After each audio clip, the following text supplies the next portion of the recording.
Bonjour, ici Thierry, agriculteur d'aujourd'hui. Alors vous êtes sur mon défi vidéo, une vidéo par jour pendant un mois. Et aujourd'hui je voulais vous montrer, donc je vais réutiliser, je vais faire du recyclage. Je vais vous montrer une vidéo que j'ai faite il y a maintenant environ pas loin de 2 ans je pense. C'était une vidéo que j'avais fait pour un concours concernant les Kumas. Et j'ai voulu représenter donc ma Kuma et ce que je pouvais en imaginer en l'an 2023. Et donc vous allez voir un peu dans cette vidéo. Alors elle a déjà été enregistrée sur le site de la Kuma, mais je pense qu'il y en a un grand nombre qui ne l'a pas vue, grand nombre d'entre vous qui ne l'ont pas vue, et je pense qu'elle mérite d'être vue parce qu'elle était sympa. J'y ai passé pas mal de temps. Alors c'était au début de mes péripéties au niveau vidéo, mais je trouve qu'elle est sympa et assez complète, et elle explique un peu ma vision des choses et la vision de notre Kuma en 2023. Donc voilà, regardez, elle démarre tout de suite.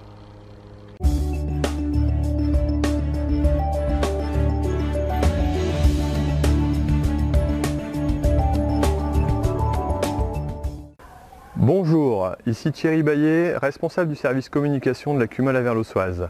J'ai le plaisir aujourd'hui de vous présenter une vidéo qui va retracer notre historique, ainsi que vous présenter l'ensemble des activités que nous proposons actuellement à nos adhérents, et cela à l'occasion de notre 30e anniversaire. Donc suivez-nous dans cette petite visite, la Kuma Laverlossoise 2023.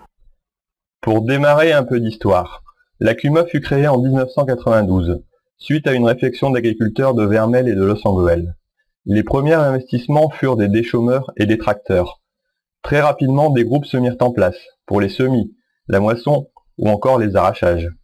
Le développement fut constant et notre bâtiment fut inauguré en 2012, avec, déjà pour l'époque, des innovations comme la toiture photovoltaïque, un phytobac ou encore le guidage RTK. 2015 voit la construction d'un bâtiment de stockage de pommes de terre et la mise en place d'une légumerie avec salle de conditionnement. À cette époque, sous l'impulsion d'un groupe mixte bio et conventionnel, la Verlossoise fut la première Kuma à être labellisée CIEE, Coopérative d'intérêt économique et écologique.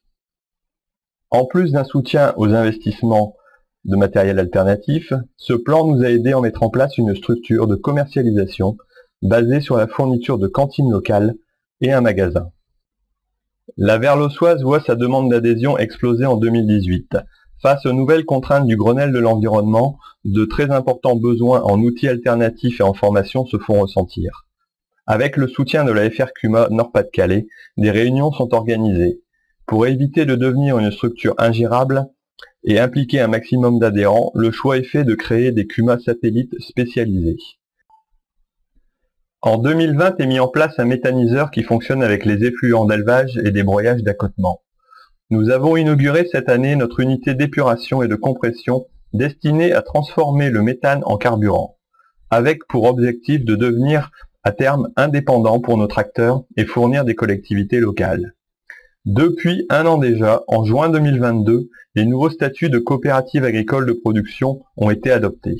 Ils autorisent l'adhésion des collectivités territoriales, intègrent la notion de production et transformation et permettent la vente à des structures locales. Cela nous a permis de regrouper nos activités en filières verticales. Ainsi, nous avons pu intégrer notre GIE d'achat, la SARL de notre magasin et la SAS de production d'énergie aux groupes de production respectifs, et cela dans le respect des règles de la coopération. L'une des premières Copagri de France venait de naître.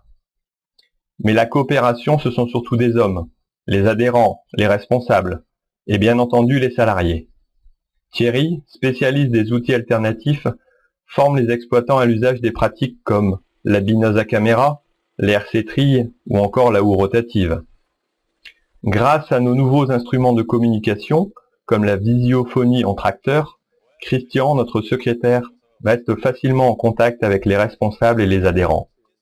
Par son expérience, il les guide dans la mise en place des projets d'investissement, les études économiques ou encore les règlements d'activité. Alexis, responsable de l'atelier, dispose de tablettes vocales, à laquelle il dicte toutes ses interventions et gère son planning d'entretien.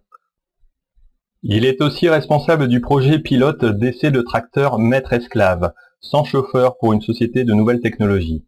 Pour exemple, lors de la plantation de pommes de terre, le système gère la conduite du tracteur. Le responsable du chantier peut se concentrer sur l'approvisionnement ou encore les réglages de l'outil.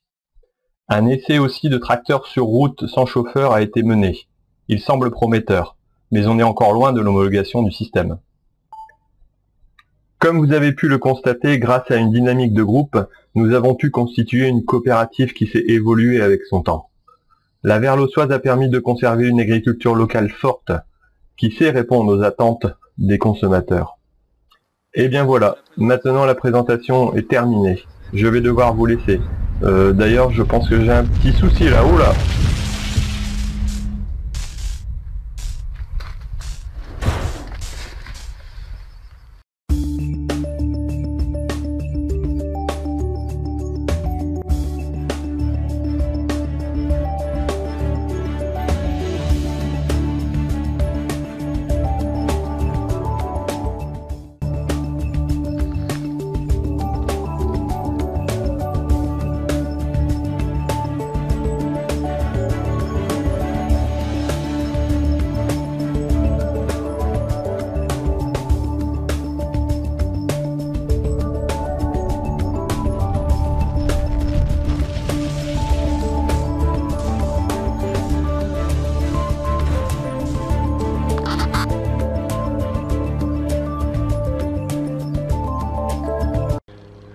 Et voilà, la vidéo est terminée. Alors je suppose que vous avez, comme beaucoup, remarqué la fin qui était un peu rocambolesque.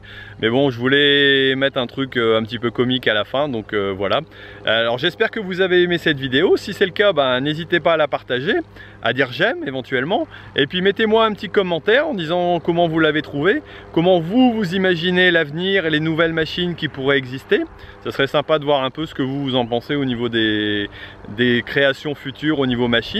On a pu le voir un peu au niveau du CIMA, mais il y a beaucoup de choses qui sont encore à faire à mon avis au niveau mécanisation pour améliorer le travail de l'homme et puis le faciliter. Donc voilà, mettez-moi vos petits commentaires et puis ce serait sympa. Bon allez, je vous laisse et puis je vous dis à demain pour une nouvelle vidéo.